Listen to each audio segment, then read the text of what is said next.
si ce musée donc, a été créé en 1999, au mois de mai, très exactement, il a été ouvert, et inauguré officiellement au mois de septembre 1999.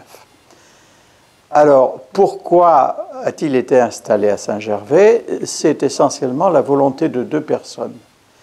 D'une part, celui qui, dans la Résistance, avait le pseudonyme de commandant André, de son vrai nom, c'était Paul Roche, élève des arts et métiers à Aix-en-Provence en avril 1943, et qui,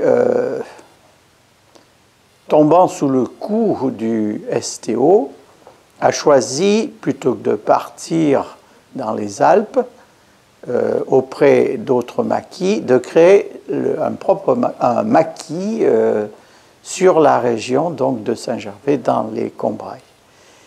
Et donc, au terme de la guerre, c'est évident que Paul Roche avait envie que ce souvenir de mémoire soit présent dans sa commune natale. Et donc, il a été un artisan et un défenseur donc, de cette idée. L'opportunité a mis longtemps à se réaliser, mais parmi les maquisards de Saint-Gervais, il y avait un agent de liaison qui s'appelait François-Charles Maestrassi, résistant donc sur les Combrailles et qui est devenu en 1989 maire de Saint-Gervais. Donc l'hospice de Saint-Gervais étant abandonné par les sœurs qui n'étaient plus suffisamment nombreuses et en âge de poursuivre donc leur mission, l'hospice a été récupéré par la mairie de Saint-Gervais. François-Charles Maestrassi l'a confié au SMAD pour son intégralité, sauf cette pièce où nous sommes actuellement et dans laquelle a été installé donc le musée de la Résistance.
lorsque les résistants ont dû quitter précipitamment l'abri de Chazelettes, le camp de Chazelettes, sur dénonciation, il a fallu trouver un nouvel endroit pour les héberger et pour leur éviter de se faire arrêter. Paul Roche, aidé par ses amis, a trouvé ici, dans ce coin des Grands Bois de Pionça, un lieu qui a servi d'abri aux résistants depuis la fin août, date à laquelle les premiers sont venus s'installer sous des toiles cirées, puis ont creusé avant l'hiver pour pouvoir résister aux éléments, et ont vécu dans cette sape jusqu'en avril 1944, date à laquelle ils sont tous partis se battre au Montmouchet pour empêcher les armées allemandes de se replier sur la Normandie. Voilà, donc ce camp était en attente, les résistants étaient en attente des combats, et ils ont vécu tout l'hiver 1943, qui a été un hiver très rude, dans cette sape.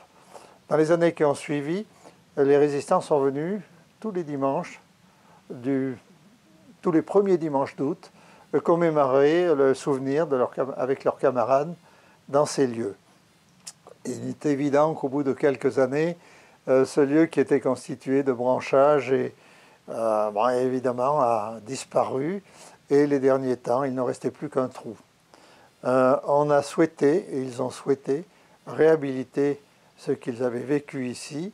C'est pourquoi M. Poumerol, maire de Saint-Julien, a dû se battre pendant de nombreuses années pour obtenir les autorisations, puisqu'on est sur un terrain privé, et les subventions nécessaires à la reconstruction à la sape telle qu'elle était à l'époque où ont vécu les résistants dans ces lieux mêmes. Voilà, cette sape était enterrée. Elle était faite d'arbres, de troncs d'arbres, et à l'intérieur, il y avait des lits superposés. Je suppose qu'il devait y en avoir aussi par terre, puisqu'à l'époque, il y a eu jusqu'à 30 résistants qui ont vécu ici. Il y avait du passage. Certains partaient, d'autres arrivaient et venaient se protéger. Bon, il nous reste encore le poêle qui servait au chauffage et surtout à la nourriture, ce qui impliquait des corvées pour les résistants, parce qu'il fallait du bois très sec, il ne fallait pas la moindre fumée pour ne pas se faire repérer, étant entendu qu'il y a eu beaucoup de neige et qu'il y avait souvent des avions mouchards qui circulaient pour rechercher des traces de déplacement d'hommes, de véhicules. Voilà. Et pour occuper tous ces jeunes, en plus des corvées de bois, des corvées de surveillance, il était nécessaire d'avoir de l'électricité. Et le camp était alimenté par des batteries. Ces batteries permettaient d'écouter la radio, d'envoyer des messages.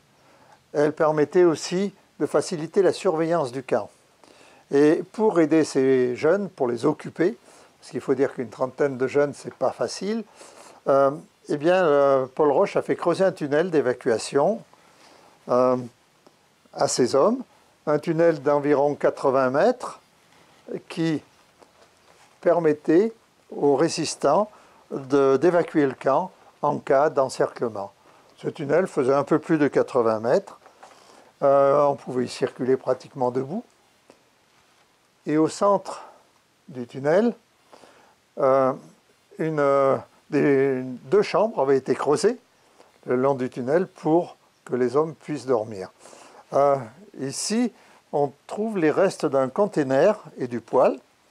Ce container, il servait à ventiler le dortoir, c'est-à-dire qu'il sortait sur le sol, protégé par des ronces et autres, mais il y avait une circulation d'air, heureusement. Voilà comment vécurent ces résistants.